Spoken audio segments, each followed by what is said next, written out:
All right, everybody, welcome back to the #1 television program in the history of the entire universe. I am Brian Lee Durfee, author of The Forgetting Moon, The Blackest Heart, and The Lonesome Crown, all three books published by Simon & Schuster's Saga Press. And oh, Lord help us, I am going to be reviewing The Naive and Sentimental Lover by John Le Carre, one of my favorite authors of all time. He's in my top 10 list of favorite authors. In fact, I've got, if we pan through the library here, I've got every single John Le Carre spy novel right there on that shelf there. So, what I'm about to say may shock you on several different levels because I never give negative reviews on this channel. We always talk positively. And I've talked positively about John Le Carre so many times that I think I can get away with saying I didn't like this book very much. There's a few things about it I did like, but mostly I didn't like it. So, on the rare occasion that I give a negative review, now I gave negative reviews kind of to Dracula and Mary Shelley's Frankenstein, but those people are dead, and those characters are iconic characters. A negative review from me isn't gonna destroy those franchises even slightly. Now, unfortunately, John Le Carre passed away a couple years ago, so he's not gonna hear this review. And even if he is watching from the afterlife, he knows that I've given all of his books, except for this one, literally 10 out of 10 ratings. But we're going to discuss why I didn't like this one. The Naive and Sentimental Lover by John Le Carre. I think it was about his 10th novel, maybe his 8th novel that he wrote overall. It came out in 1971, but he wrote it in the 1960s. Now, the cover, the cover is all right. We always mention the covers. I like the design of the cover. It's kind of got a picture of a guy tightening up his tie. Well, it looks like a woman is tightening up his tie, and another person is handing him a rose. So we've got women hands tightening his tie, a man hands giving him a rose. This will make sense in a second. So The Naive and Sentimental Lover was the first non-spy thriller that Le Carre ever wrote. And he took, we'll edit that out. He took a lot of crap for it. In fact, the critics said this dude ought to stick to spy novels rather than trying to write literary fiction. Because he admits, this is my attempt at literary fiction. We're going to abandon the spy novels for a minute. I'm going to try to write a piece of literary fiction. And everybody said, dude, that ain't your jam. That's not your jam. This book is awful. In fact, one of the things that he said is, I wanted to write a piece of literary fiction. And this will give us an idea of what this book is about. He says, I wanted to write a piece of literary fiction specifically about this subject. There was something else. This is in his own introduction, his own words. There was something else apart from literary that I was not allowed to be in those days when I was writing spy novels. And that was funny. The Naive and Sentimental Lover was a 60s novel.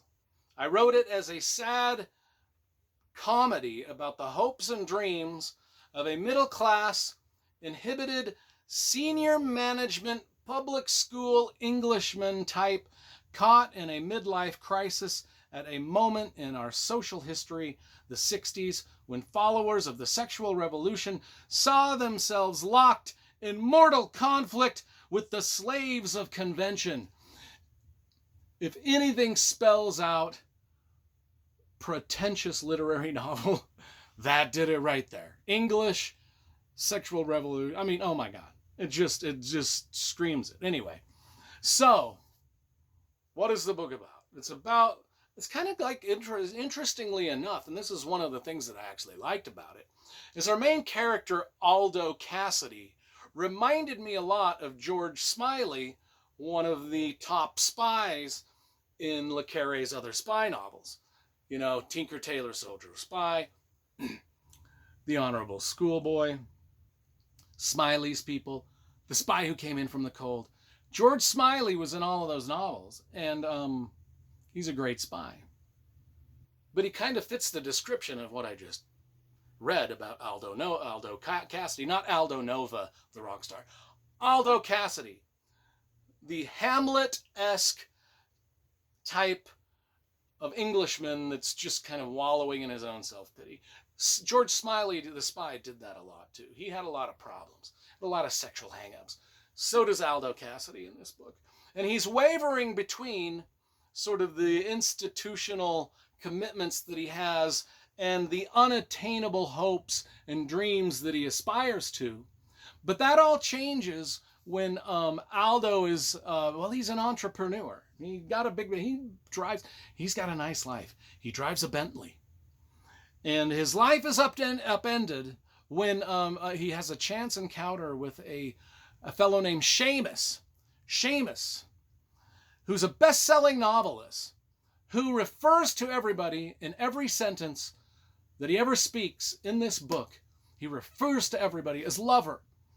This is like if someone was talking to me and they just came up and they said, "Hey, lover, I like your YouTube channel. Hey, lover, your YouTube channel has reached such status that it's the #1 rated TV show in the history of the universe, lover.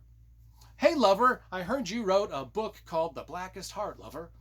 It is in every sentence this guy speaks in this novel. He starts the sentence with lover. Hey, let's go get some pizza, lover. Oh, shoot me in the head.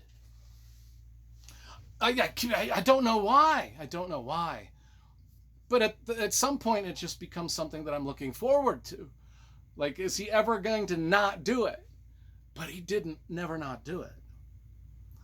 So Seamus, that's Seamus. He's a best-selling novelist that refers to everybody as lover, and there's a reason why. He's got this wife who is named Helen, and she's this luscious, lustful lady, and they're swingers.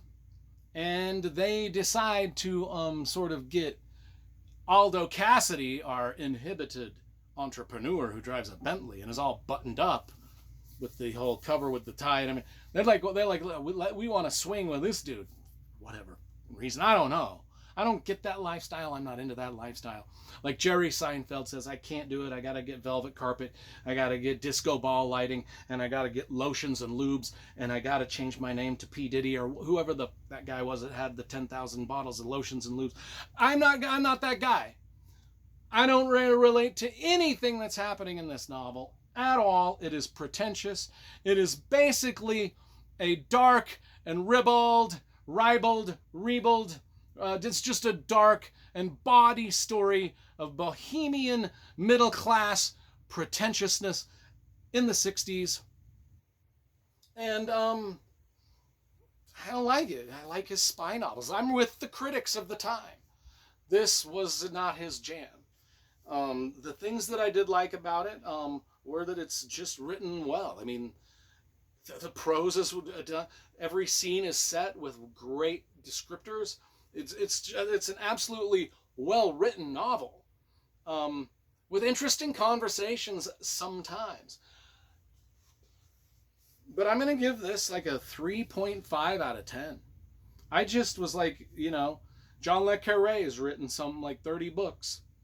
29 of them are masterpieces, and this one ain't. That just ain't. That is my review of The Naive and Sentimental Lover.